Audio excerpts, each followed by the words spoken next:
Okay, today I'm here with Captain Hyres, and you serve in the United States Army currently, right? Yes. That's awesome. How long have you been in for? I've been active duty for 8 years. 8 years? What made you want to sign up for the military?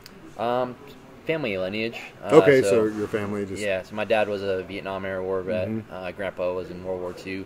And I got an uncle that served 20 years, just retired like in the last 5 years. So he was a big influence in me joining. All Army? All Army. All Army. Wow. Even back to your grandfather. Absolutely. That's cool. That's really cool.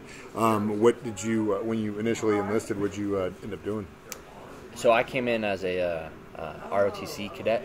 So I went to college and got a ROTC scholarship. Nice. Right out of high school. And went that route, so kind of pre-commissioning program. It's kind of a easier, from what I understand, I didn't go through it, but from what I understand, it seems like an easier road to go down. You know what I mean? Like, right. You can kind of prep. It's not just like long-haired, cut it all off, and we ship you off, and then wake up, dude. It's this is what you have to expect. Kind of easier. Is that kind of the way it goes? Kind of. I mean, it's that combination of kind of being a student / civilian, but also having the military aspect. So we still did, get up and do morning training. Yeah, you did PT, and then I would go basically my day is just to go to school. Yeah. And then wake up, rinse, repeat. So, yeah, that's cool. It was good. I got kind of the best of both worlds, where academically and kind of as a soldier as well. That's cool. It was a good balance. Did you what'd you do after you got out of the ROTC? So after my 4 years in college, commissioned as a second lieutenant, and then got to my first duty station as a support officer, and got stationed in Hawaii. So I got pretty lucky for my first assignment. Did you buy a lotto ticket that day, man? You should have. I should have. How was Hawaii? Hawaii was a great experience. I hear it's expensive. It's the cost of living is high there. Yeah, that's what I've heard. That's what I've heard. But very beautiful. We lived kind of in the center of central Oahu, which is the main island where Honolulu, Waikiki is. So lived there in the center of the island before we deployed. So I deployed with the light infantry unit to Afghanistan, did one tour there, and then after we came back, we moved closer to the beach. So cool. Yeah, and then. Yeah. Did you have a lot of? Because I understand that you can just basically sleep on the beach in Hawaii. Like, there's no law against you. Like, you want to sleep on the beach, you're homeless, cool, no problem.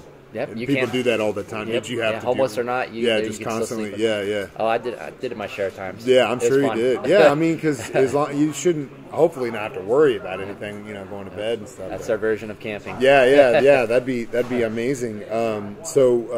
What does a support officer do? I don't think I've ever Could you elaborate on that a little bit? Yeah. So as a support officer, so we're broken up into 3 different branches. So I was actually assessed as a quartermaster officer. Okay. So kind of way back, kind of pre, in the early wars. It's essentially supply. Okay. So it's a supply officer.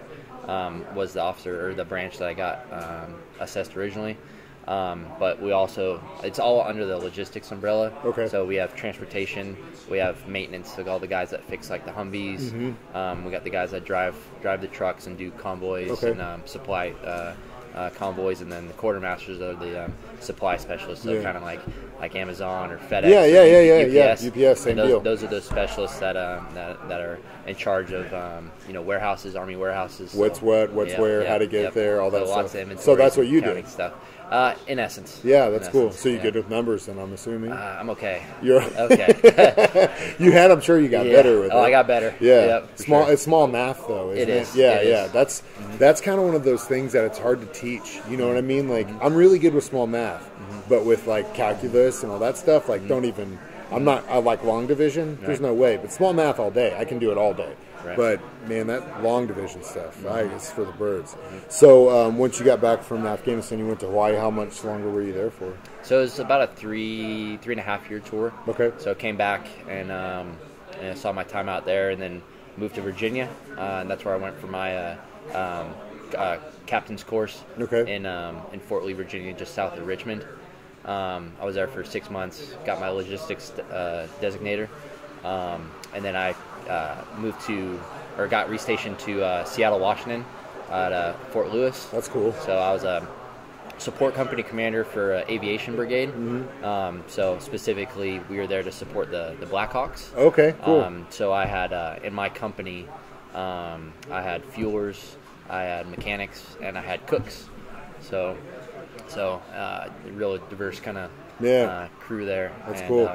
So the fueling, our fuelers probably had the coolest mission because they were able to hot refuel and cold refuel the Black Hawks coming in on the landing pad, stuff like that. So that's awesome. So I got to do that personally. It's pretty cool. That's experience. Cool. That's really cool. I bet Seattle was gorgeous. I've never been up there, but I've always wanted to go. And I'm actually from there originally. Oh, okay, cool. So that's awesome. He's going back home. So that's kind of where you're northwest.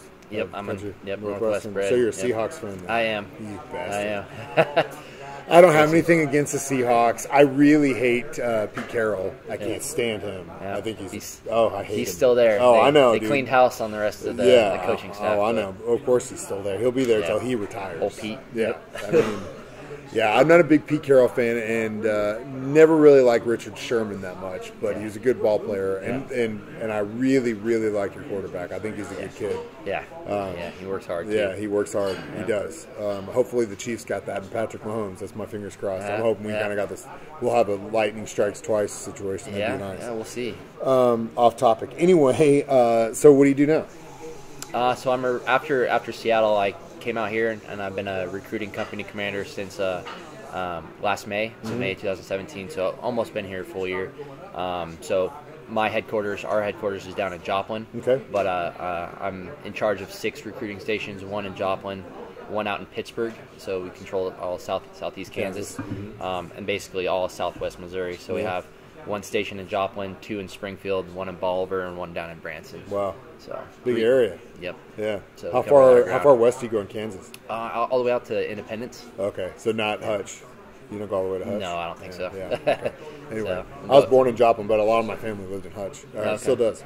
Yeah. Well, that's cool, man. Well, Captain, thank you for your service, and definitely thanks for coming to lunch today with me. I appreciate it. Yeah, I appreciate it. Thank you.